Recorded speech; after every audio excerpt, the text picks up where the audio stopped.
अस्सलाम वालेकुम dear students, मैं हूं आपका सब्जेक्ट टीचर मोहम्मद अजीम बेरा फाउंडेशन कॉलेज नशर फ़िरोज़। आज हमारा लेक्चर नंबर 5 है, सबक नंबर 1 का, जिसमें हमने आयत पढ़ी। आयत के बाद जो है ना हमने आयत का तर्जुमा पढ़ा।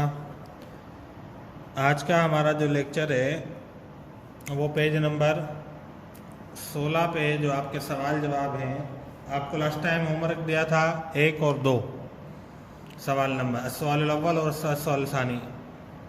अब हम बात करेंगे सवाल सालिस के बारे में कि कुफ़ार को खिताब करते हुए इन आयात में क्या तनबीह की गई, यानी ये जो हमने आयत पढ़ी है इसमें कुफ़ार को क्या डांट डपट सुनाई, अल्लाह तबारक व तआला ने क्या किस बात से ख़बरदार किया है। तो ये बात याद रख लें कि अल्लाह तबारक व तआला ने इन आयात में कुफार से कहा है कि अगर तुम अपने काम से यानी अपनी हरकतों से बाज नहीं आओगे ना तो फिर हम तुम्हें अजाब देंगे। फिर हम क्या करेंगे, अल्लाह ताला ने जो है ना कुफार को डांटा है, अगर तुम कुफ्र और शिरक से रुक जाओ या अपनी हरकतों से बाज ना आओगे, अगर रुक जाओगे कुफ्र और शिरक से अपनी हरकतों से बाज आओगे तो ये तो हमारे लिए बेहतर है। और दूसरी बात यह है कि अगर नहीं आओगे तो फिर जो है ना अल्लाह तबारक व तआला जो है तुम्हें शिकस्त से दो चार करेंगे। आखिर जो है ना आखिरत में भी रुसवा होगे, दुनिया में भी रुसवा होंगे। और हम जो है ना मुसलमानों की, अल्लाह ताला फरमा रहे हैं हम तो मुसलमानों की मदद करेंगे। कामयाबी किसकी होगी? मुसलमानों की होगी। चाहे तुम कितनी तादाद में जो है ना तुम कितने ज़्यादा क्यों ना हो, कामयाबी किसकी होगी? कामयाबी मुसलमानों की होगी। तुम्हारी तादाद, तुम्हारा ज़्यादा होना बिल्कुल काम नहीं आएगा। और खुदा तो किसके साथ है बेटा?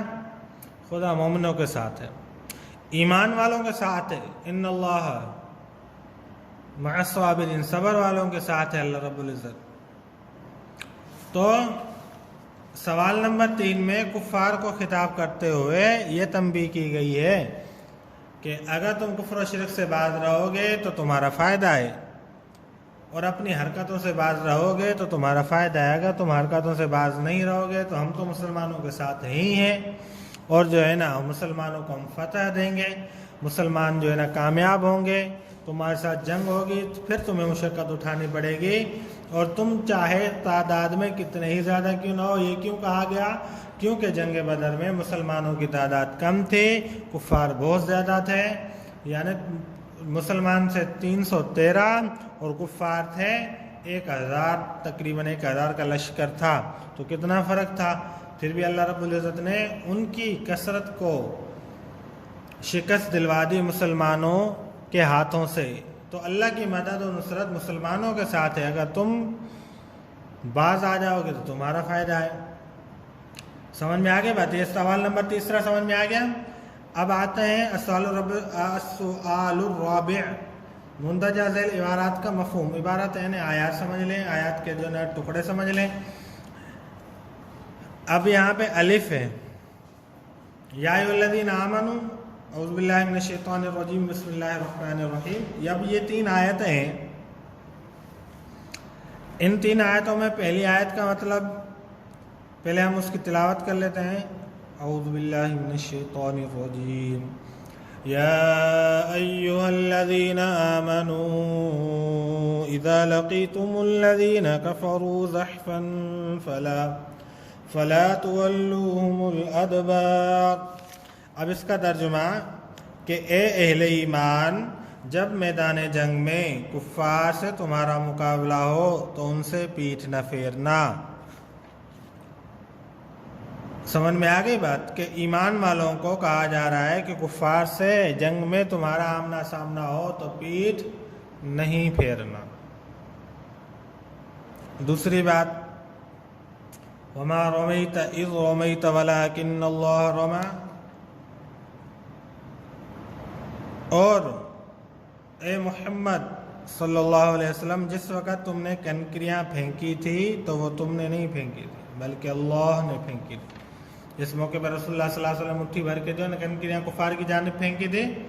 तो गोया फरमा रहे हैं अल्लाह ताला कि जो है ना इसका फेंकना ये सब कुछ अल्लाह ताला की तरफ से है। वलन तुगनी अन्कुम फिअतुकुम शयअन वलौ कसरत, के अल्लाह यहाँ पे फरमा रहे हैं कि तुम्हारी जमात ख्वाह कितनी ही कसीर हो तुम्हारे कुछ काम नहीं आएगी। वलन तुगनी, तुम्हें कोई फ़ायदा नहीं देगी, अन्कुम तुम्हें, फिअतुकुम तुम्हारी जमात, शयअन कुछ भी, वलौ कसरत चाहे वो कितनी ही कसीर क्यों ना हो। अब आपका होमवर्क है, आपको नज़र आ रहा है ना, ये आपका होमवर्क है सवाल नंबर 3 और 4।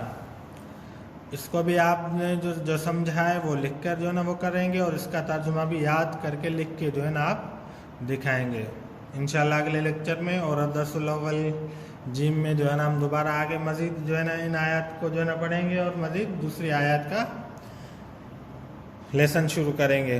ठीक है, तब तक के लिए अल्लाह हाफ़िज़, अस्सलाम वालेकुम।